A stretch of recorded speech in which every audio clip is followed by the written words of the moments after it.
Hi friends, കലാരവത്തിൻ്റെ പുതിയ എപ്പിസോഡിലേക്ക് ഏവർക്കും സ്വാഗതം. ഇന്ന് നീല ശംഖുപുഷ്പമായിട്ടാണ് കേട്ടോ ഞാൻ വന്നിരിക്കുന്നത്.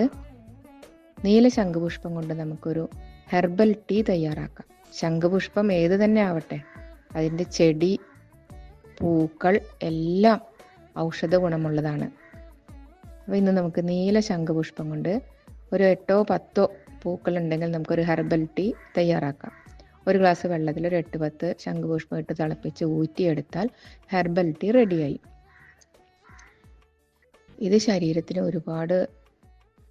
നമ്മുടെ ശരീരത്തിലുള്ള ഒരുപാട് വേസ്റ്റ് കളഞ്ഞ് നമ്മുടെ ശരീരത്തിന് ഉണർവ് തരുന്നു.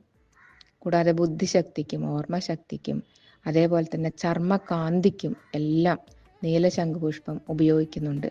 മുടിയുടെ വളർച്ചയ്ക്കും ഉപയോഗിക്കുന്നുണ്ടെന്നാണ് പറയുന്നത്. അപ്പോൾ എല്ലാവരും ഇതൊന്ന് പരീക്ഷിച്ച് നോക്കി.